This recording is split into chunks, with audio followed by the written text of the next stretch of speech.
Happy Saturday and welcome to Sports Talk with John and John. Today we got myself, the Shark. We got Pops. Hey. And we're bringing it to you raw. First one's reaction to the Carolina and Rams game. Wow. Yeah. Listen, I got three things to say. Just three. And I'm only going to need 6 minutes before the Chicago game. The first, this game was as I thought it would be. I thought Carolina really showed up. Bryce Young, they did the absolute best they could do. There's nothing that they could have done better than what they did. Maybe run the ball, but that's here to say. I thought Carolina was pretty predictable and given their best effort. They won the division. They got the right to have a home game. And I think anyone in Carolina needs to be proud about what they saw. And with a couple of kicks here and there, we don't know what could happen in terms of Carolina. That's one. That took 2 minutes. I'm looking at the clock. Actually, that took 1 minute and 5 seconds, which is a breather for your father. The second one, you are listening to Sports Talk with John and John at youtube.com. Hey, welcome to the new year. Email us at sportstalkwithjohnjohn@gmail.com and give us a message if you got the smoke or the cojones to call at 504-434-2509. I'm a father of five children, and each one as a parent, and when you have children over 40 years old, and I can say this for parents that are out there, when you have them, they all have unique abilities. One could do something you didn't know, the other one could do something you didn't know, this and that. My middle son, the Shark, shout outs to the Shark. In the second half, I said to the Shark, listen, I'm not sure. Give me a score. And I'm yelling it because I want all the viewers to hear me. Give me a score. My son says, Dad, 34-31. I'm like, no way. Yeah. Carolina is on the comeback. This game is in Carolina's hands. It's in their hands because Sean, and by the way, we're never critical of the players, but management and coaches, you're going to get the smoke from me and us because your job is to just call the plays, coach them up, and make executive decisions. McVoy Toy, who by the way has the best hair of all coaching in NFL. Got the Johnny Bravo. He's wearing knickers. What? What are you watching? What's going on there? Is something playing? Yeah, something's playing there. Hey, Ixnay on the A play. Sean McVay calls a 4th and 3 in the second quarter. Hold on, Pop. Oh, that's my phone. Yeah. Sorry, Jack. Oh, I thought it was coming in through the headset. Sorry. McVay calls a 4th and 3 instead of kicking the field goal. Yeah. And I go, wait a minute. This is not the call. Just kick the field goal, get off with a 6-point lead in the second half with momentum. He's being overly aggressive there. There was no need for that. Being greedy. Yeah, He's being very greedy. Yeah. He disrespected Carolina in their own. Yeah. And Carolina came back and smacked the Rams. Mm-hmm. Smacked them. Puka Nacua, third quarter, 0 catches. Devontae Adams, 0 catches. Smacking them. Bryce Young, the wake-up call, real smart player, not the greatest athlete in the world, but a good, smart, heady player. And they come back, and I'm going, you know what? Carolina, Mike, I ask you, I say, Shark, what do we got here? And you say, Dad, 34-31. I go, heck to the no. I'm staying with it. Yeah, I said I'm staying with it. Hell no. No way. No way. That's insane. And you know what? If you're not watching Sports Talk with John and John at youtube.com and you're missing this kind of content, then you can't pay your mortgage. Well, I'm not influencing you to bet. I'm not saying you to put any money down, but you could be getting this content right now and you're missing it. And you know what? Like you called it, Matt Stafford, fourth quarter, 2 minute 2 minute drill. drill. That's it. Guess what? Guess Mhm. what? If you're the Panthers, Ixnay. Ixnay. It's Cancun on over. 3. Cancun. Cancun on 3. By the way, not a bad vacation, but maybe not Mexico. Maybe we'll go to the Bahamas or the Virgin Islands. However, 1, 2, 3, Virgin Islands, Bahamas, we're done. We're done. Matt Stafford, MVP, MVP. NFL, no question about it. Yeah. That's my last call, which took 4 minutes, but I used a minute, so I'm right at 5 minutes, 54 seconds. I'm disappointed in NFL because I have to go outside of my house to watch the Bears against the 49ers because the NFL is so greedy and the owners have gotten so greedy that they've sold this game to the internet. And Mm-hmm. unless you pay, you can't watch. And I'm had it. If you're watching me and you're watching me and you're hearing me, then I want right now this game to be a 2-3 win for Chicago. And I want everyone who subscribed to this to say, you know what? Enough is enough. Unless we get back to CBS, NBC, and ABC, I'm done with it. I'm done with it because this is shameless on the NFL's part. This is not just greed. This is adverse greed. And you're penalizing me who supported your product since I was 9 years old. I've supported this product. 60 years.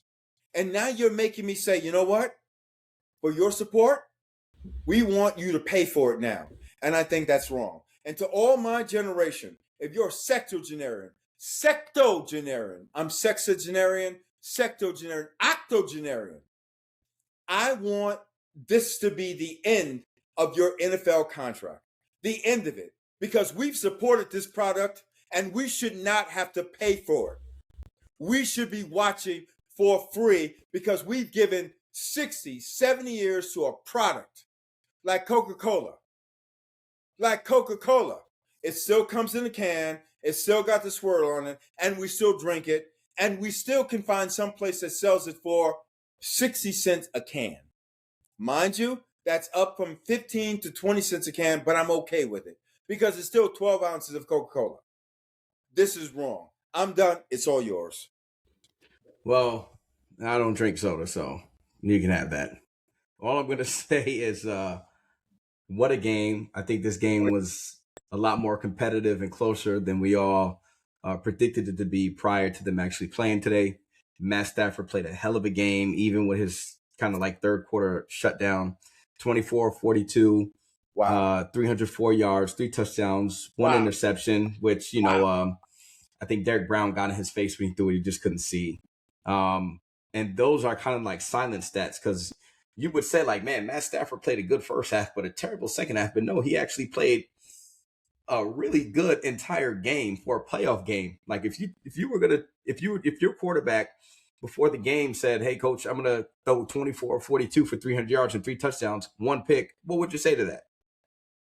I said a very good game. I say take that every game. Any game, win or lose. If you're going to give me that consistently, great. We'll take that.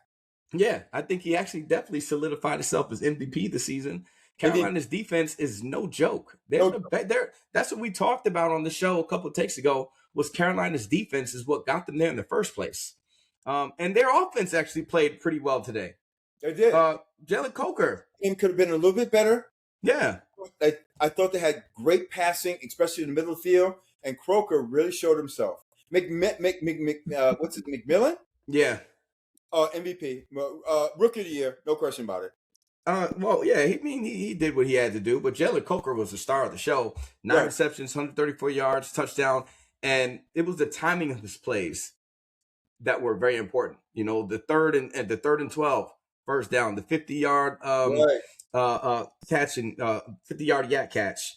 the touchdown pass, to the corner on the corner route. I'm watching this and I'm like, Great I was route. at, And a I great want. Listen, don't get me wrong. I wanted the Rams to win this game did I. We had because Rams, right? yes, And by but the way, I can't. you said the Rams. I said Rams in 3 before I gave the score. I said Rams by 3. Yeah, Rams win with because before halftime you said he was like, Michael, is Carolina going to blow this game? I mean, are the Rams going to blow this game? And I'm like, I think it's going to be a lot closer than it should because I think they were 11.5-point favorites. But I said Rams by 3. Yeah, and then when you asked the score, I was like, nah, 34-31 Rams. And you're like, you sure? I'm like, yeah. And then minutes later, we get down to fourth quarters, under 4 minutes. Carolina's got the ball. You're like, Mike, are you sure? Actually, it was it was like 3 minutes and 30 seconds. Right. And he was like, are you sure? Because the Rams just punted it or turned it over. He threw the pick. And you're like, Mike, are you sure? And I'm like, I'm standing on it. He was like, he's not going to get the ball back. I said, he definitely will. I said, Matt Stafford, 2-minute drill. I'm standing on it. Okay. Carolina scores. Rams get the ball 2 minutes and 38 seconds. I said, here we go. Matt Stafford 2-minute drill. Underneath. Touchdown. That's it. Kobe Barnes touchdown. That's it. That's it. Carolina is not a comeback team with 30 seconds left. They can't do that. Matt Stafford, Mahomes, 2 minutes. What are we doing? Oh, that's a tough one. There's not too many 2-minute drill quarterbacks you can argue against each other or you can put against each other. If I had to choose one in a 2-minute drill, I'm going to be completely honest. This is no glaze chat. Matt Stafford. I always stood by. You're old. I always stood by. I want you to this. You guys are beating me up about the king, but you just took a 40-year-old quarterback in a 2-minute drill in the NFL. I don't have nothing else to say. No. A 2-minute drill, all the marbles on the line. Give me Matt Stafford. Yeah, wow. Give me Matt Stafford. Now, I know a lot of people will be subjected to that. They'll be like, oh, no, Mahomes, he's got 3 championships. Yeah, that's fine and all. But 2 minutes, the game's on the line. Now, Mahomes is ice cold. Don't get me wrong. He's ice cold, and he's proven to us. Right. But we can't pretend like what Matt Stafford has done, and we'll call this in his new life after Detroit. Because we always knew he had the arm talent, and we always knew he had, the accuracy was there, but they're just a very bad team. But they believed in him enough for Sean McVay to trade away his Super Bowl quarterback who brought him to the Super Bowl, and Jared Goff, for a guy who's never even won a playoff game in Matt Stafford. So that should tell you something. Never. He led the league in interceptions one year. And this is the guy McVay said, I want him. So, again, we can't – what Matt Stafford has done in these last 5 years, his first year on the Rams winning a Super Bowl, playoff wins since then. He had a trip to the NFC Championship game versus the Eagles, and he was one play away from getting them out of here. Right. I mean, Matt Stafford is just a football genius. He reminds me a little bit of like an Aaron Rodgers, with the way he makes decisions. He's not careless with the football. He has great accuracy, and he can spin it, and he can take a hit. He got beat up today. He got knocked. He got knocked. Yeah, they knocked. Yeah. But he will play. He's a 38-year-old quarterback. He plays. He gets up and plays. So, hats off to Sean McVay. The Shark called it 34-31. The Shark, hey. Yeah, and I stuck with it. Listen, I know I say it, you play it, but I think I'm going to lament, and I'm going to lament to my baby, and I'm going to say, if he say it, you need to play it. That's it. Shark called this one to the hilt. Mm-hmm. So that's it. Sign off with this 1 minute we got to go. 49ers, Bears. Give me a score. No. Bears, Packers. Bears, Packers, I'm sorry. Yeah, Bears, Packers. Give me a score and why. Bears, Packers. I'm going to take this game. I don't know what the over-under is, but I would bet the under. I'm going to say 24-21 Chicago. Okay. I think Chicago's going to – they're gonna run the damn ball. That's the saying I like. The Rex Ryan. Run the damn ball. Chicago's one of the best in the NFC to do it. They're going to ground and pound and play action on the Packers. I think playing in the Windy City, which wasn't given to Chicago, because of football is more political. That's a different conversation. Yeah, of course. But playing in the Windy, course. playing in the Windy City is definitely benefits the Bears more than it does the Packers. It's cold. It's going to be a nasty, muddy game. Yes, it is. This is a rivalry for the next generation with these two teams that we're going to see. Hopefully, after this game, it will still be the quarterback Jordan. What's his name? Jordan Love still, and not Malik Willis, because it's looking like that. But this is going to be one for the generations right here. Two young quarterbacks, but I think Caleb Williams, and you know how I am with Caleb. I just accepted him. I just gave him the green light. Just gave him the heart. Just accepted him. I am with Caleb. It's going to be a lot of get ready for tight ends, underneath, play action, ground and pound, Monangai, Swift. And on the other end with Green Bay, I'm a little worried. Their run game hasn't looked so healthy lately. So it's really going to depend on what Jordan Love, how that team only goes as far as Jordan Love takes them. So I'm going to say 24-21. For the most part, the Bears will lead the game. Packers will make like some late push to come back, but 24-21 Bears go to the division, divisional round. Wow. You heard it here. You've got the absolute reactionary call from Sports Talk with John and John with Dad. We're missing our major contributor on the commentary side and the analytical side and just that intellectual side, because I'm just a comic genius. But we got the Shark here today, and I want to say it again.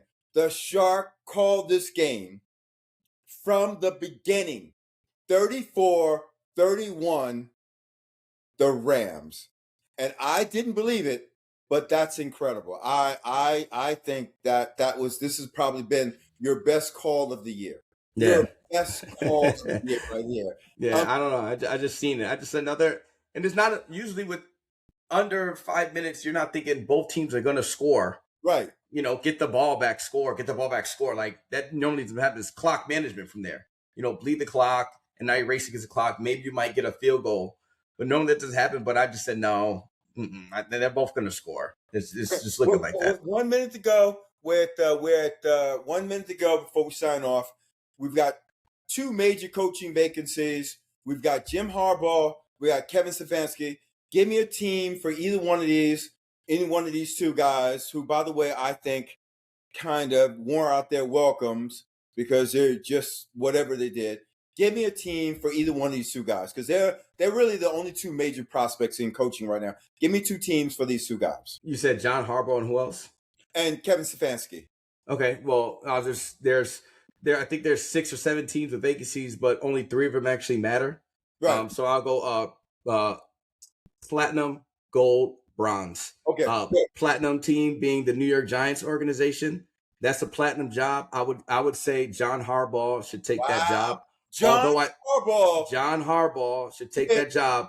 With Joe, no showing because I'm harder on executives, and Joe has been no showing for 5 years. Joe's gonna go. John Harbaugh will bring his own GM with him. Joe is gonna go. Bingo. That's the only way it works. That's the only way it works. And only John Harbaugh has enough pull to do that. So his resume. Joe no showing is hiring a guy to fire him. Yes. What? Yeah. I love that. I love that. Yeah, and the Giants do it. Right. Yeah, because they have something in their quarterback and they have a great defense. Right. A great defense. So I'll say John Harbaugh goes there. Second tier, the gold tier is the Atlanta Falcons. Okay. I think Kevin Stefanski would make.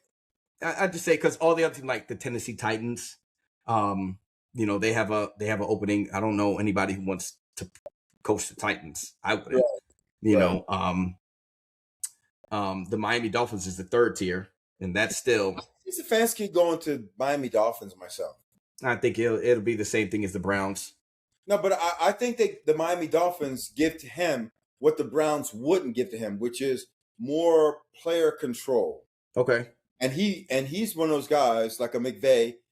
He's a control guy, quietly, but he wants that control. He wants executive decision quietly. but he wants player decision also. He wants on-field and off-the-field decisions with regards to player. And I think Stefanski with the Miami Dolphins, they would give him that. I guess I only said Atlanta because he has ties with Kirk Cousins. He used to. Yeah, he's done. Yeah, but Yeah. he might not be there. He may or may not be there. I don't know. Maybe if Stefanski takes the job, he might want him to stay. I don't know. No, but either way, his decision isn't going to be based on whether Kirk Cousins is there or not. It'd be a plus if he was because they have ties together. But anyway, he's 41 years old. Come on, let it go. He is. But is Michael Penix the future? Is he the franchise quarterback for that team? Is Deshaun Watson the franchise? No. No. Is he going to be the comeback player of the year? No. And it won't be Daniel Jones either. Maybe Stefanski gets Daniel Jones or Mac Jones. He'll get one of the Jones brothers. So somebody else. So if he goes to Miami, he brings Matt Jones with him. He's going to lose his job in 1 year, by the way. He'll be fired. Yeah. To me, I think Atlanta would be better for him because what you were saying, he'll have a little bit. He'll have more control as well too. But also it'll be better because if you go to Miami, you're still all the your GMs. Nothing's changed there. You're just a new coach. We don't know what Mike Daniels was. He micromanaged. We don't know how it all went down there. So at least if he's going to Atlanta, he's a new coach. We also get a new GM because they fired their GM. So it's kind of a 1-2 punch. And all right, let's figure this thing and let's get this ball rolling. He won't. There's no rebuild needed. They have a good defense. They have an okay offense. You got Bijan Robinson, arguably one of the best running backs in the league. You still got Drake London. Absolutely. Yeah, they have a very young team, and they still have a lot of cap space. So they can do some things. Whereas Miami, to me, you're looking at a rebuild. Is Tyreek Hill staying? Probably not. Tyreek Hill back to KC? He's got to go somewhere. Is he going to take a pay cut? No, he's not. He's not going back to KC. Mahomes is injured. Oh, yeah, that's true. Yeah. So maybe Tyreek Hill to New England. Maybe Tyreek Hill to Denver. Oh, no. New England. He'll go someplace warm. Okay. Jacksonville. Ooh, that'd be nice. That'd be really nice. Miami. Yeah, he likes Florida. Sean. Tampa Bay, because Baker, I think he's done. I think you've gotten as much as you're going to get from Baker. Yeah. I think he's been as good. I think Tampa Bay goes into draft and they draft a quarterback. I would hope they do. Right. They draft him. Right. And it's not a message to Baker Mayfield, but I think it's Tampa Bay saying, we're going to be moving on. You got 2 years. Right. You got 1 year. Okay. Depending upon who they draft and the skill set. Right. If they draft somebody like a Tyler Shuck, he's got 1 year. 1 year. Right. 1 year. If they draft the tall guy who's like 6'3", 6'4", wait. 1 year. The only problem with the Tyler Shuck, I want to make this so our viewers understand something. You're not getting a 21-year-old guy. You're getting a 27-year-old rookie. You understand what I'm saying? Like Tyler Shuck is like Bo Nix. Yeah, you're getting a guy who in 3 years is going to be 30 as a rookie. Yeah. Come on, seriously, he's got the kids. He's dropping the kids off to school in the third and the fourth grade. Yeah. And he's in his first year in the NFL. His oldest kid's got a cell phone and a mustache.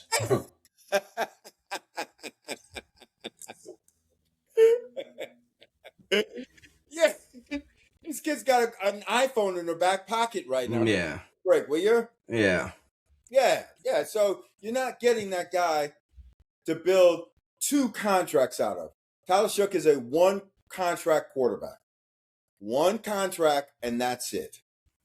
Unless, of course, we're going back to NFL, which I grew up in, which was your 30-year-old quarterback was at the point where he was now mature, and you could look for him to be there for the next 5 to 6 years. Right. Which I kind of think the NFL is trying to say this, like, hey, we're not going to go with this 19, 21, 22-year-old guy anymore. We're going to go with a 22, 24, 25-year-old guy. Yeah. We want maturity. Yeah, we want maturity. Yes. Maturity. Right. Yeah. And Right. you know what? That's actually a really good point, because the one team to actually display that was Sean Payton for Right. Denver. He But then, wanted Bo Nix. right. He wanted Bo Nix. Right. And a lot of people like, oh, they were making fun like, oh, he's old. Granted, he's only 24. Like, oh, he's old. Like, I don't know what old is. Or like the Lakers with like a Dalton Connect. You know, oh, he's old. But these guys are already mature. They're plug and play. Bo Nix is plug and play. Because Sean Payton's like, you get a rookie quarterback, 20 years old, you got to build him up. The next 2-3 years, you're like building him. You know? Right. When you get a 24-year-old who's played 4 or 5 years of college football, there's not much building you have to do. It's plug and play from there. Right. They're mature, they're humble, and they're extremely smart and motivated. You know, so they're walking on like, hey, I'm ready. Like, I'm past that immature phase. I'm not 20. You're not going to worry about me speeding, you know, happy to have money in my hand. No, like, I'm ready to play some serious football. Like, I'm a man. So, yeah, Tyler Shuck, same thing, steps on the field. He's mature. Look at the guy whose spot he's taken, who's been known, Spencer Rattler. Yeah, and Netflix film on him, and a lot of coaches didn't like him because they said he was what? He was immature. Right. You know? So, yeah, I think we'll see more of that, like, especially with NIL out there. Give them some time. Let's see what they grow into. Now that they have millions at the age of 19, 20, let's see what they are at 24. It's either self-destruction or I'm ready to play professional football. Which one is it? Right. So, yeah, we don't want any more Johnny Manziels. We don't want any more of this? No, we don't want any more of that. Yeah, we don't want any more of that. Yeah, no, the league's tired of that. Listen, it's time for the Chicago game. You've given us a score. You've given us a winner. I want to thank our viewers for listening. We're going to come back after the Chicago game. Yeah. We're going to be right back here to give you our recap. Give me that score again right now. 24-21 Chicago. You heard it here at Sports Talk with John and John. I'm Pops, and this is The Shark. Thank you for listening. Peace out.